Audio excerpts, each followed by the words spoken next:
Zaman sini meko, jangan tahu udah meko. Coba ya deh.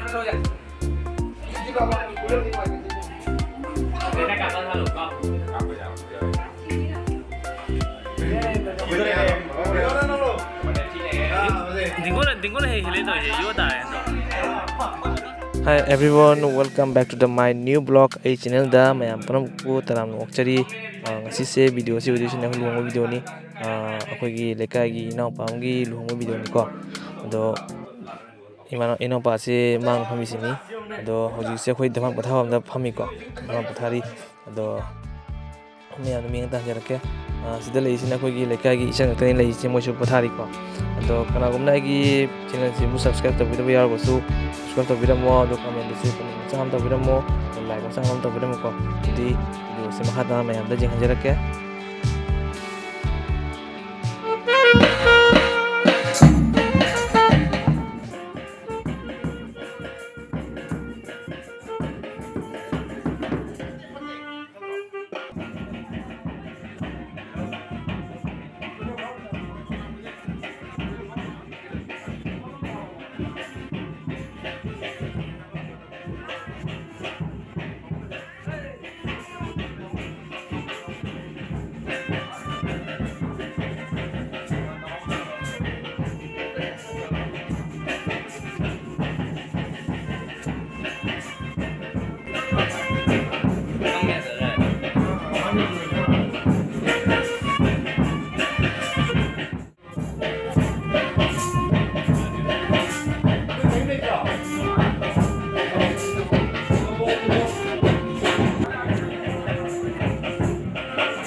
mang lei se akhoi ga ni bor baton ni ko se bor baton che lei se akhoi bor da hukane ba mai ko matung da kano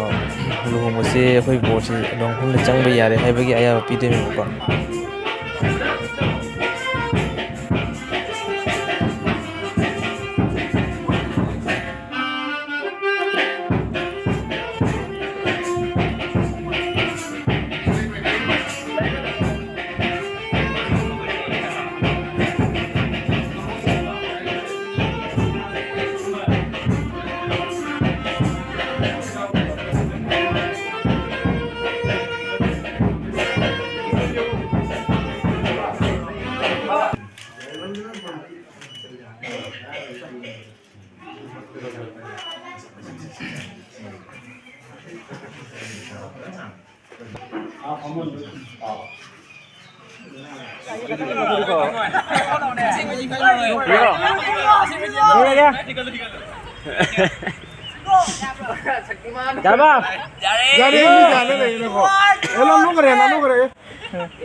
Hauji se ngatang akhoi bel lebe oja singi bel se ngatang taminasi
ꯍꯧꯖꯤꯛꯁꯦ ꯑꯩꯈꯣꯏ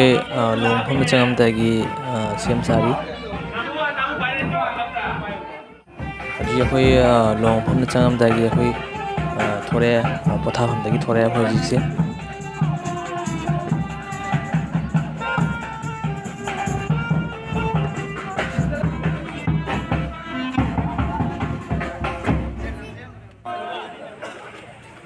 finally ꯍꯧꯖꯤꯛ ꯄꯣꯊꯥꯐꯝꯗꯒꯤ ꯍꯧꯖꯤꯛ ꯊꯣꯔꯛꯑꯦ ꯂꯨꯍꯣꯡꯐꯝꯗ ꯆꯪꯕꯒꯤꯀꯣ ꯑꯗꯣ ꯃꯌꯥꯝ ꯌꯦꯡꯃꯤꯟꯅꯁꯤ ꯃꯈꯥ ꯇꯥꯅ ꯌꯦꯡꯖꯔꯛꯀꯦ ꯁꯨꯝ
ꯑꯩꯈꯣꯏ ꯕ꯭ꯔꯗꯔ ꯂꯨꯍꯣꯡꯕꯒꯤ ꯕꯣꯝ ꯊꯥꯕꯒꯤ ꯃꯈꯣꯟꯁꯤꯗꯤ ꯁꯧꯏꯍꯦ ꯃꯈꯣꯟꯁꯤ ꯌꯥꯝ ꯊꯤꯅ ꯃꯑꯣꯡ ꯇꯥꯏ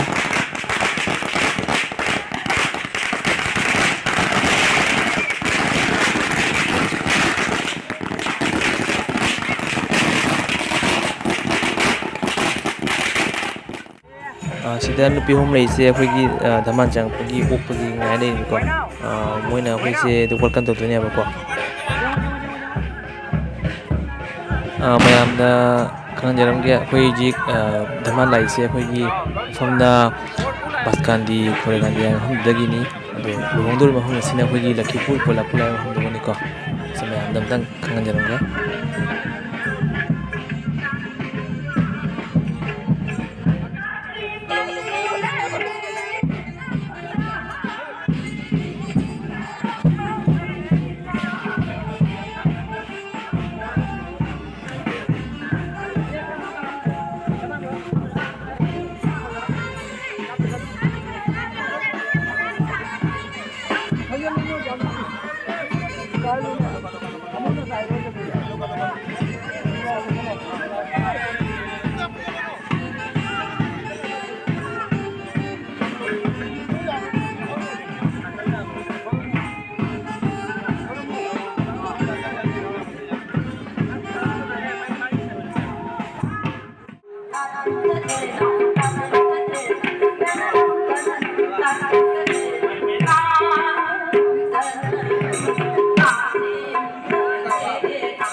ꯍꯧꯖꯤꯛꯁꯦ ꯕꯣꯔ ꯂꯣꯏꯅꯅ ꯆꯥꯛꯆꯥꯐꯝ ꯆꯪꯉꯦ ꯕꯣꯔ ꯂꯣꯏꯅ ꯆꯥꯛ ꯆꯥꯔꯤ ꯑꯗꯣ ꯃꯣꯏꯁꯦ ꯄꯨꯔꯤ ꯑꯣꯏꯅ ꯇꯧꯔꯦ ꯄꯨꯔꯤꯒ ꯑꯩꯈꯣꯏꯒꯤ ꯀꯩꯅꯣꯒ ꯆꯅꯥ ꯊꯣꯡꯕꯒ ꯑꯣꯏꯅ ꯇꯧꯔꯝꯃꯦ ꯃꯣꯏꯁꯦ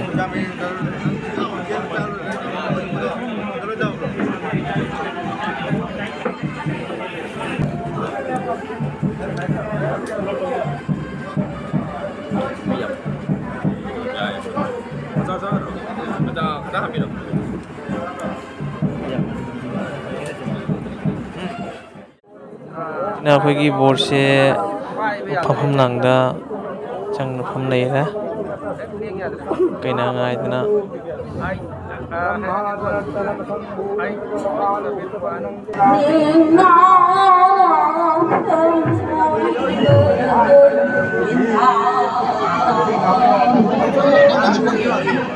Ana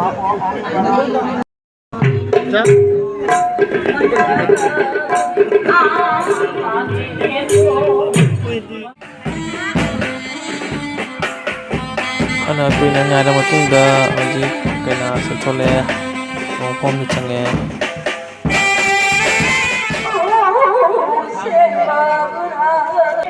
jisina dan pi matang ni ko dan mayam se mai magi dan pinari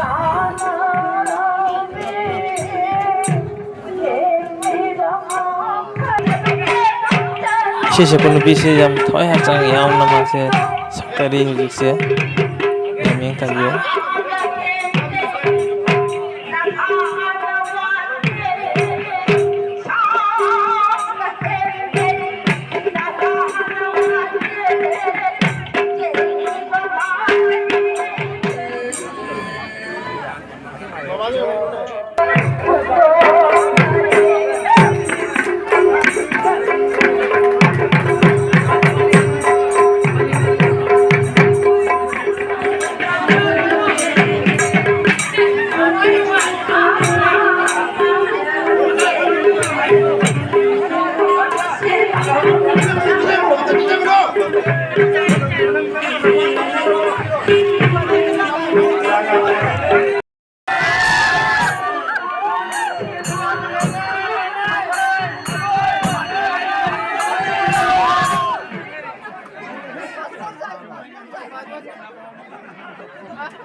luhongbasisu lorabanina aigi video se su matang sida tensinjarage ado mayam mathangi video amdum mayam thangrasi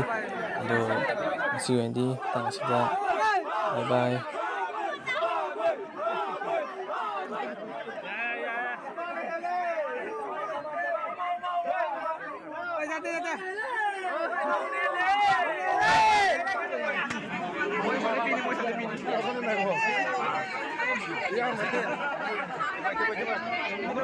Coba coba.